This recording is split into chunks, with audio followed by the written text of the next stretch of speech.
Мы сегодня хотели поговорить о теме, которая больше всего вас волнует. Какую валюту везти с собой в Египет? И вообще про деньги в Египте. Сначала я думала, что это какая-то, может, тема, и так понятно, какую валюту, но потом так много вопросов люди задают, поэтому мы решили все-таки отдельную какую-то тему выделить.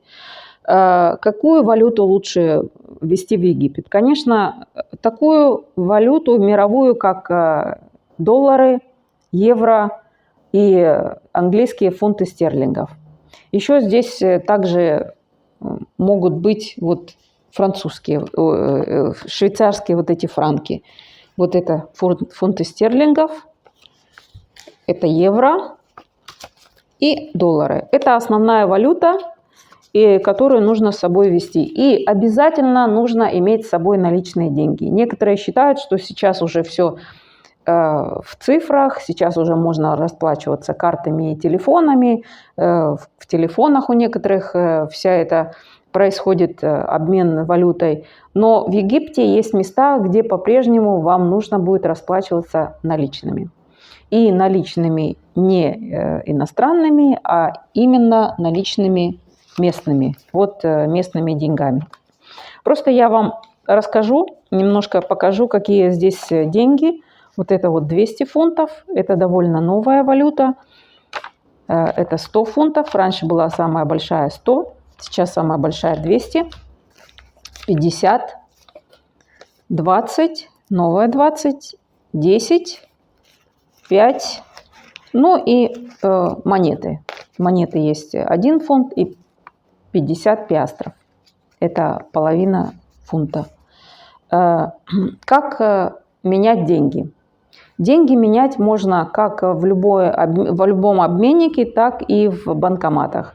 Если вы встречаете банкомат, где есть 2 отделения, то нужно выбрать Foreign Exchange, нажать на кнопку Foreign Exchange, и он вам предложит валюту. Он показывает вам курсы. Курсы сейчас везде одинаковые.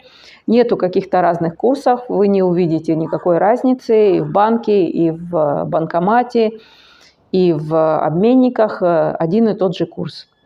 Он вам предложит поставить туда деньги. Вы можете даже все вместе собрать и вставить в одно из окон, которое откроется. Откроется одно окошко, а из другого окошка вы получите египетские деньги. Все в кучу ставишь, он сам распределит. Некоторые пытаются по одной штучке их вставить, но не обязательно. Он сам читает каждую валюту и сам вам может поставить эту валюту. Сам распределить, и вы посмотрите список, он вам выдаст список, какие деньги, сколько стоят, то есть курс. Какой курс сейчас? И вы посмотрели этот курс, если вас устраивает, а он вас, конечно, устраивает, потому что он один, единственный, вы нажимаете «Confirm», то есть «Подтверждаю», и все, он там считает деньги. Но он не считает, этот звук записан, если вы знаете, что в банкоматах этот звук, который считает деньги, это просто запись. На самом деле он так громко не считает. И из другого уже окошка вам выдаются фунты, и вы уже тратите здесь фунты. Очень-очень настоятельно советуем не менять сразу большую сумму, потому что если у вас останутся деньги, некоторые считают, что в Египте они будут тратить столько же денег, сколько они тратят у себя. Нет, в Египте здесь денег вы будете тратить гораздо меньше, потому что очень многие вещи в Египте стоят немного. Если вы будете покупать фрукты, овощи, некоторые говорят, мы не ожидали, что мы потратим так мало денег. И у нас осталось еще очень много египетских денег, и теперь мы не знаем, где их поменять, потому что нигде мы не можем поменять наоборот. То есть очень легко вам поменять эти деньги, как доллары, евро и фунты стерлингов, на египетские деньги, но практически невозможно поменять египетские деньги на эти деньги. Вам нужно менять просто понемножку, потому что если вы придете в любой обменник вам скажут, валюты нет. Хотя, конечно, у них есть, но фактически, по факту, их не продают здесь. Поэтому не меняйте большие суммы, меняйте небольшие суммы и тратьте, потом еще раз поменяйте. Так будет лучше. English надо выбрать сначала английский, потому что здесь половина по-арабски. Cardless service, потому что мы не... Так, английский. Английский, foreign exchange. Вот, видите, у вас уже здесь курсы указаны. Какие здесь доллары, кувейтские динары, фунты стерлингов, евро и саудовский реал. Посмотрели свой курс и нажимаете «Продолжаем», «Continue». Вот, и он вам показывает, сколько максимально, можно 120 банкнот. И вот вам открывается такая штучка. Вы ставите туда какую-то сумму, 50 или 100 долларов. Считает, да? Считает.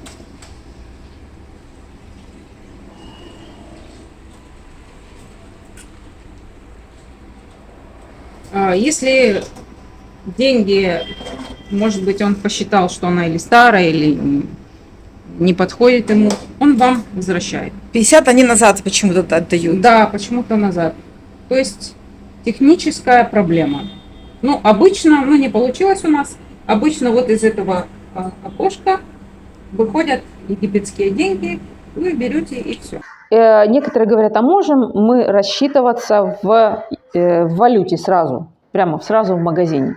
Да, есть такая возможность, но в таком случае вы будете переплачивать. Вы обязательно будете переплачивать, потому что вот мы когда ездили на экскурсию, у нас мальчик один спросил, почему здесь все стоит $1. Я уже даже рассказывала это. Мы говорим, ну как все стоит? Нет, здесь не все стоит $1. Он говорит, ну мы куда не зайдем, в какой магазин не зайдем, сколько стоят чипсы? Он говорит $1. Сколько стоит кола? Он говорит $1. Я говорю, он вам говорит самую маленькую сумму, которую вы можете заплатить в долларах. Поэтому не стоит оплачивать это в долларах, потому что чипсы стоят гораздо меньше, чем $1. Можно купить сразу очень много чипсов на $1.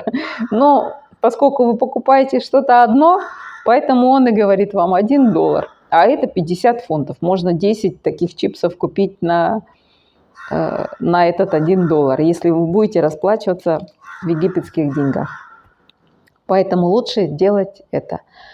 Еще один момент. Очень многие спрашивают, как Вику, так и меня спрашивают, можно ли открыть здесь в банке карту. Можно ли сделать карту, положить туда деньги, чтобы расплачиваться египетской картой. Это сделать можно, но не в банке. Настоятельно советуем вам сейчас это можно сделать в почтовом отделении. Вы приходите в почтовое отделение, нужен ваш паспорт, нужны деньги, которые вы туда положите, и вам сразу же выдадут вот эту накопительную карту, но это будет дебетовая карта. Вы сможете этой картой расплачиваться во всех магазинах египетских, вы сможете оплачивать услуги интернета, то есть в пунктах мобильной связи вы можете оплачивать, и в некоторых, не во всех. Вы сможете оплачивать доставку Амазона, если вы привязываете ее к Амазону, но вы не сможете покупать билеты, авиабилеты, потому что для покупки авиабилетов нужны кредитные карты. А это совсем другие карты, и эти карты не открываются в почтовом отделении, эти карты открываются в банках. В банке, чтобы открыть счет, но это не так просто. Я не знаю, как в других банках, я расскажу просто про свой банк, какие документы мне нужно было предоставить, чтобы открыть счет в банке. Обязательно нужна справка с места работы о ваших доходах, обязательно нужен ваш действующий паспорт, обязательно нужна резидентская виза. С набором этих документов вы можете открыть банковский счет. И вам нужна какая-то определенная сумма, которую вы сможете положить на этот счет. Вы можете открыть счет в долларах, в евро и в египетской валюте. Вот. Но каждые 5 лет, ну или каждые несколько лет вам нужно эти документы предоставить еще раз. То есть не так давно мне просили опять предоставить эти документы, но я сказала, что я же вам уже все предоставляла. Они говорят, нет, это еще раз, нам нужно все перепроверить. А, еще контракт на квартиру. Либо это своя квартира, контракт на свою квартиру, либо это аренда, тогда контракт на аренду квартиры, заверенный в нотариальной конторе, в Шааракаре. В общем, опять я предоставляла эти документы. Ну, на английском языке все эти документы проходили, они у меня есть, и я их им предоставляла. Вот каждые 5 лет. Некоторые люди пытались что-то сделать, но справку с места работы очень трудно, или справку о доходах, но поскольку я предприниматель, у меня справки о работе нет, я только сама могу себе ее написать, но, опять же, нужны вот эти штампы, и я предоставляла контракт с букингом. У меня есть контракт с букингом, и этот контракт, он мне переслали по интернету, поэтому там нет никаких вот синих печатей. И они сказали мне, что ну как-то так странно. Я говорю, ну а как, если у меня договор онлайн? И тогда меня попросили предоставить им несколько моих действующих бронирований. Я им распечатала эти бронирования, которые у меня вот свежие, и тогда они приняли у меня эти документы. А так, конечно, справку с места работы. Некоторые есть компании, которые делают эти справки, но там нужна справка с синей печатью, легальная, никакой не пройдет там что-то такое напечатанное от руки, без печатей нет, заверенная в нотариальной конторе. Ну, вот такие основные правила. Еще раньше таксисты, зная, что некоторые иностранцы не понимают в этих деньгах, ничего не понимают, какие они подсовывали им. Вот раньше была вот это вот 50 фунтов, раньше еще была бумажка 50 пиастров. И они им говорят, что вы подменяли. Люди им давали, они подменяли ее, говорили, а что вы мне дали? Вы мне не те деньги дали, это не 50 фунтов, это 50 пиастров. И люди, не зная, они даже не поняли, какую они дали, они говорят, да, ой, да, извините, вот вам. Давали им еще одну. Вот так они делали, пока этих 50 пиастров не упразднили. То есть сейчас таких денег просто нет, есть 50 пиастров, только металлическая. Но сейчас они могут поменять на вот эту, на 5 фунтов. А они им говорят, вы мне дали не 50, вот видите, здесь одинаковые цифры написаны. Вот тут кружочек и тут кружочек с точкой. Но не все понимают, что эта точка – это нолик. То есть 5 – 0 – это 50, а 5 – это просто 5. И они им показывают и говорят, вот вы мне что дали. Ну, люди, конечно, не замечают, раз они плохо ориентируются в деньгах, они говорят, ну ладно, вот вам еще. Ну, вот так получается. Это, конечно, некрасиво, но чтобы вы были готовы к таким раскладам, чтобы вы знали, вы обязательно смотрите, что вы даете, и старайтесь давать без дачи. То есть, если это стоит 35 фунтов, вы просто берете 35 фунтов, всегда имеете при себе. Ну, и многие показывают вот этой стороной, но здесь есть и другая сторона, где написаны нормальные цифры. Это 10, это 20 и это 5. Хотя на другой стороне все на арабском. И, конечно, многие люди не понимают такие цифры и путаются в них. Ну, вообще, при приезде в другую страну, особенно вот в арабские страны, где цифры совсем другие, я советую многим выучить просто эти цифры. Их всего 10. И нетрудно выучить вот эти вот закорючки. Или просто напишите себе памятку такую, или в блокнотик, или какую-нибудь картонку. Напишите это 1, это 2. И также напишите арабские. Сифр, вахат, этнин, талята, арба, хамса, сетта, саба, тамания, теса, ашара. Вот эти вот основные цифры вам надо выучить и по-арабски, и как они пишутся. Или некоторые еще мне просят, тех, которых я встречаю, они просят номер машины. Номера машины точно так же написаны вот такими вот арабскими цифрами. И тоже очень сложно их понять, если ты не знаешь. Поэтому учите.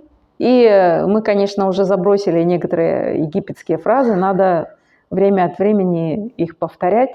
Да, может быть, как-нибудь мы запишем некоторые египетские фразы, которые все, кто приезжает сюда, должны знать. Я хочу просто более подробно остановиться на вот этой вот карте, потому что очень много именно это волнует людей. Эта карта называется Visa Easy Pay, которую получают в почтовом отделении. Когда вы приходите в почтовое отделение, эта карта не именная. Вы можете даже получить ее на другого человека. Но обязательно нужно показать или копию паспорта, или паспорт, и тогда вам откроют эту карту. Вы получаете ее в течение 5 минут. Вы платите всего 120 фунтов египетских, если вы получаете до 3 часов дня. Если вы получаете после 3, вы даже не платите за ее открытие, вы только кладете туда деньги. И этой картой вы можете оплачивать многие услуги.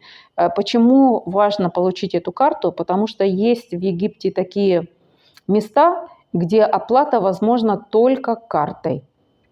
Вы можете оплачивать либо египетской картой, даже чаще всего египетской. Даже вот вход в музеи, как ни странно, они принимают только картами. Поэтому обязательно носите с собой карту, если у вас, допустим, еще если у вас, вы прилетели сюда с русскими деньгами или с украинскими деньгами, если у вас есть на счету эти деньги, вы можете с кем-то тут договориться, потому что очень многие люди меняют здесь русские рубли онлайн на египетские деньги, либо на валюту. То есть у кого-то дети учатся в России, у египтян, или еще как-то надо переправлять деньги туда, в Россию. И многие охотно меняют русские рубли или украинские гривны на местные деньги и на валюту. Поэтому ищите это в каких-то телеграммах или в Фейсбуке. Обычно объявления такие даются там. Но обязательно, потому что мошенничество процветает и там, обязательно, чтобы это был кто-то знакомый, чтобы кто-то вам этого человека порекомендовал. Не меняйте у обычных незнакомых и особенно не делайте предоплату, если вы не встретились лично с этим человеком. Потому что если вы отправите, потом вы можете его не найти, этого человека. Поэтому будьте вообще во всем предельно осторожны. Вот такой вот совет.